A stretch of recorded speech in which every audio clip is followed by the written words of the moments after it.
तेरा मेरा छोटा बड़ा अपना पराया से मिटा दो, फिर सब तुम्हारा है और तुम सबके हो। उस इंसान का मंजिल से भटक जाना तय है जिसकी संगत में नकारात्मक लोग रहते हैं। जिसने अपने मन पर विजय प्राप्त कर ली, उसके लिए मन सबसे अच्छा मित्र है, लेकिन जो ऐसा करने में असफल रहा है, उसके लिए मन सबसे बड़ा शत्रु है। किसी के साथ दुख बांट पाना भी एक तरह का सुख है। हद से ज़्यादा सीधा साधा होना भी ठीक नहीं है, क्योंकि जंगल में सबसे पहले सीधे पेड़ को काटा जाता है और टेढ़े पेड़ को छोड़ दिया जाता है।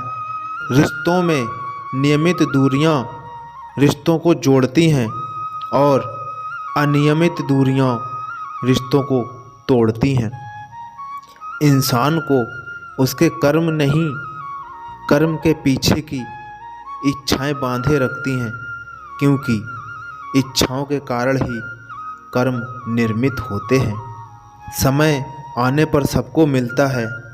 समय से पहले की चाह ही दुख का कारण बनती है।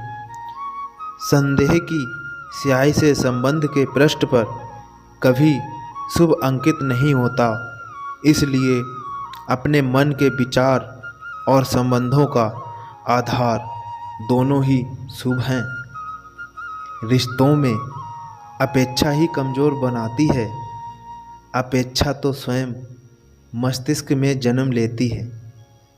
इंसान इसलिए दुखी नहीं है कि वह ईश्वर को नहीं मानता। इंसान इसलिए दुखी है क्योंकि वह ईश्वर की नहीं मानता। धर्म से भरा हृदय धर्म का परामर्श देता है और अधर्म से भरा हृदय अधर्म का परामर्श देता है। इंसान की सोच ही उसकी सबसे बड़ी पहचान है, वरना दुनिया में एक नाम के अनेक इंसान हैं।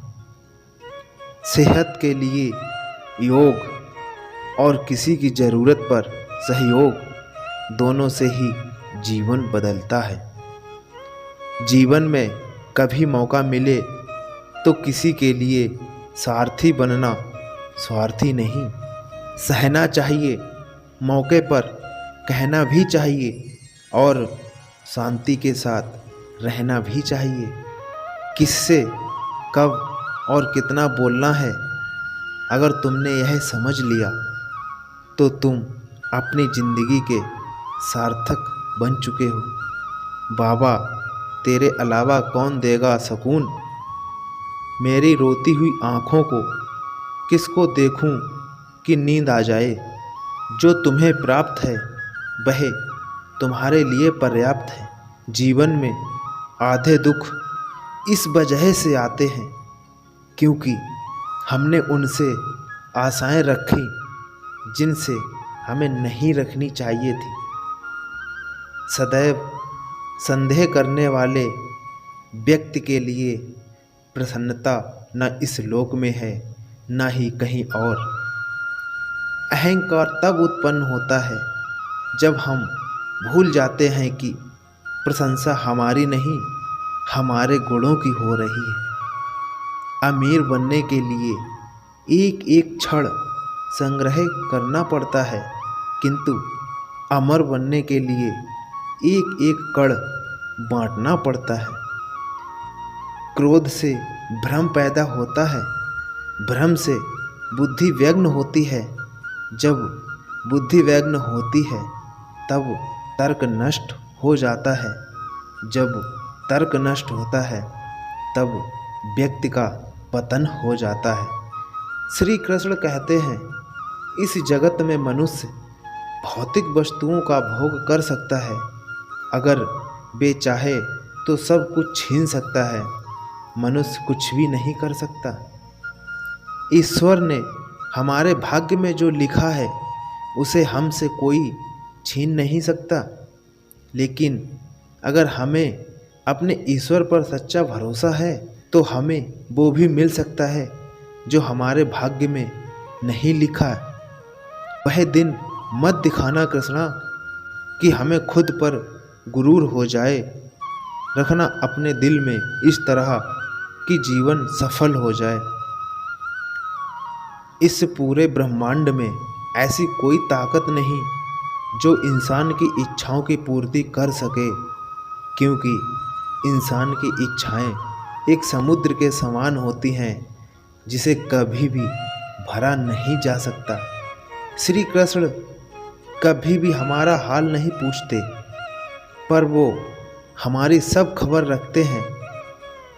श्री कृष्ण अपने सच्चे भक्तों पे हर घड़ी नज़र रखते हैं, जो दूसरों की तकलीफ़ों को समझते हैं, जिनमें दया है, दिल से अच्छे हैं, उन्हें दोबारा जन्म लेना नहीं पड़ता। अगर कोई मनुष्य हमारे साथ बुरा कर रहा है तो उसे करने दो, यह उसका कर्म है और समय उसके कर्म का फल उसे जरूर देगा। लेकिन हमें कभी भी किसी के साथ बुरा नहीं करना चाहिए, क्योंकि यही हमारा धर्म है। जो हुआ वह अच्छा हुआ, जो हो रहा है वह अच्छा हो रहा है, जो होगा वह भी अच्छा ही होगा। तुम भूत का पश्चाताप न करो, भविष्य की चिंता न करो, वर्तमान में जियो। समय कभी नहीं रुकता। आज यदि बुरा चल रहा है तो कल अवश्य अच्छा आएगा। आप केवल निस्वार्थ भाव से काम करिए और वही आपके हाथ में है। मौन सबसे अच्छा उत्तर है किसी ऐसे व्यक्ति के लिए जो आपके शब्दों को महत्व नहीं देता।